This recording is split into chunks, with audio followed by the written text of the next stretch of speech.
30 जनवरी 1948 का दिन दिल्ली में ठंडा और शांत था, लेकिन देश के हालात शांत नहीं थे।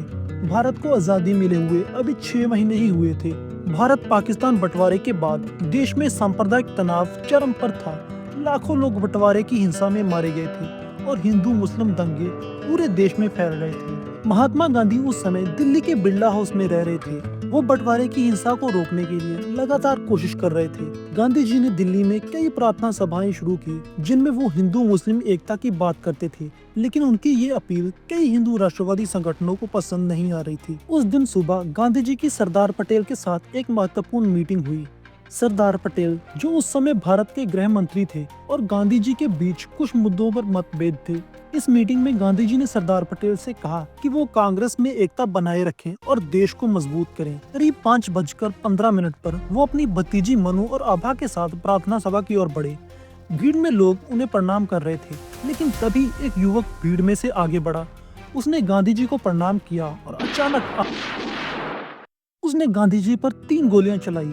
कुछ ही मिनटों में गांधी जी की मृत्यु हो गई। वो युवक था नाथूराम गोडसे। लेकिन उसने आखिर ऐसा क्यों किया? इसके लिए हमें नाथूराम गोडसे के पास्ट के बारे में जानना पड़ेगा कि उसकी ये राय क्यों बनी और उसने जो किया वो नेशनलिज्म था या टेररिज्म। आइए जानते हैं इस वीडियो में।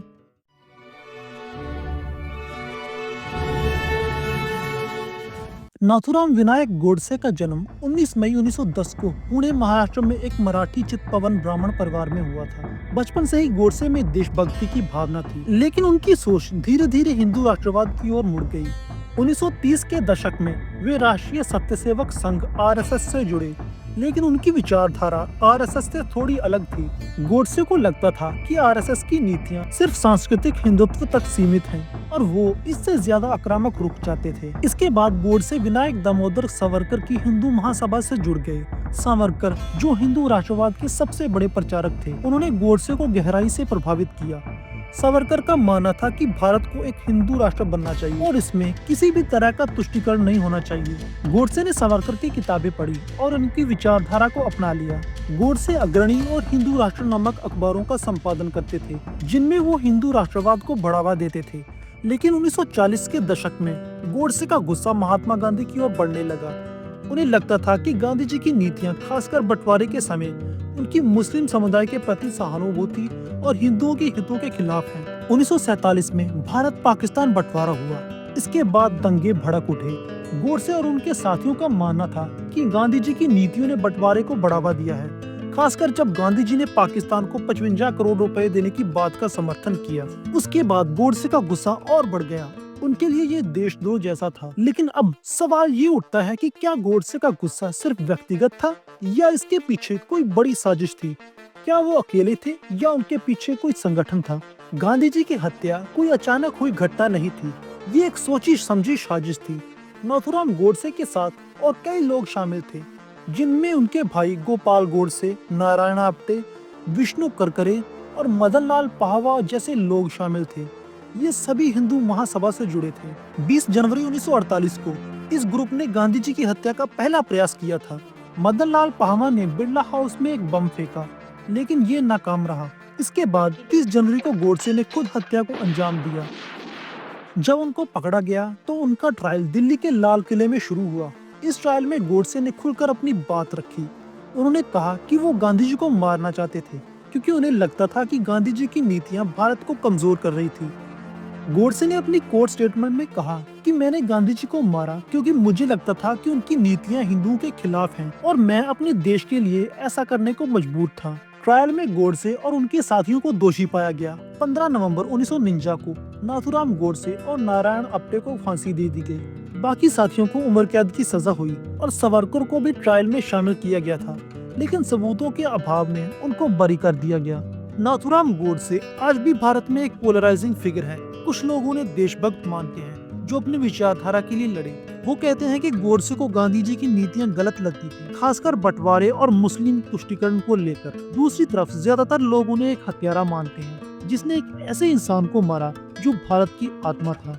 गोडसे के समर्थकों का तर्क है कि उनका मानना था कि गांधी जी की नीतियों ने बंटवारे को बढ़ावा दिया जिसके कारण लाखों लोग मारे गए। गांधी जी का पाकिस्तान को 55 करोड़ रुपए देने का समर्थन कई लोगों को गलत लगा। गोडसे को लगता था कि गांधी जी की अहिंसा की नीति भारत को कमजोर कर रही थी। गोडसे के विरोधियों का तर्क है कि गांधी जी ने भारत को आजादी दिलाने में सबसे बड़ा योगदान दिया। उनकी अहिंसा की नीति ने पूरी दुनिया को प्रभावित किया। गांधी जी हिंदू मुस्लिम एकता चाहते थे ताकि देश में शांति हो। गोडसे का हिंसक कदम भारत की छवि को नुकसान पहुंचाने वाला था। लेकिन दोस्तों, एक सवाल जो आज भी अनसुलझा है, क्या हिंसा किसी समस्या का हल हो सकती है? क्या गोडसे का कदम भारत के लिए फायदेमंद था या इसने भारत को और बांट दिया? गांधी जी की हत्या के बाद देश में सांप्रदायिक तनाव और बढ़ गया। हिंदू राष्ट्रवादी संगठनों पर प्रतिबंध लगाए गए। आरएसएस को भी बैन कर दिया गया। हालांकि बाद में ये बैन हटा लिया गया, लेकिन इस घटना ने भारत के सामाजिक ताने-बानों को गहरा नुकसान पहुंचाया।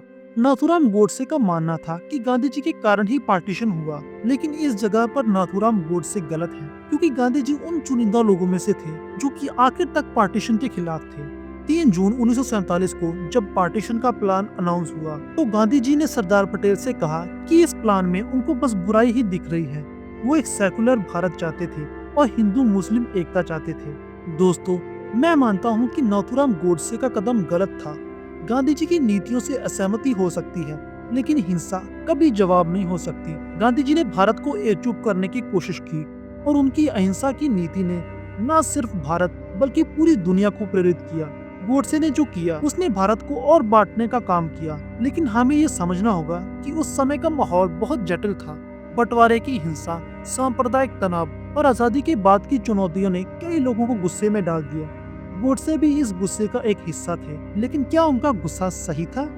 मेरे हिसाब से नहीं, क्योंकि हिंसा से हिंसा ही पैदा होती है। उस वक्त गोडसे ने उस समय के एक ऐसे लीडर को टारगेट किया जो इंडिया का सबसे पॉपुलर लीडर था, और एक ऐसा लीडर भी था जो कि अहिंसा में यकीन रखता था, और उनका गांधी जी को मारने का मकसद सिर्फ आतंक फैलाना ही था। आज भी गोडसे को लेकर देश में बहस चलती है। कुछ लोग उन्हें हीरो मानते हैं तो कुछ लोग उन्हें विलन, लेकिन हमें ये नहीं भूलना चाहिए कि भारत की ताकत उसकी एकता में है। गांधी जी ने हमें सिखाया कि प्यार और अहिंसा से ही हम एक बेहतर समाज बना सकते हैं। तो दोस्तों, आपको क्या लगता है कि क्या गोडसे का कदम सही था या ये भारत के इतिहास की सबसे बड़ी गलती था? क्या गांधी जी की नीतियाँ सचमुच हिंदुओं के खिलाफ थी या वो देश को एकजुट करने की कोशिश कर रहे थे? नीचे कमेंट्स में अपनी राय जरूर दीजिए, और अगर आपको ये वीडियो पसंद आया हो तो इसे लाइक करें और अपने दोस्तों के साथ शेयर करें, और हमारे चैनल को सब्सक्राइब करना न भूलें।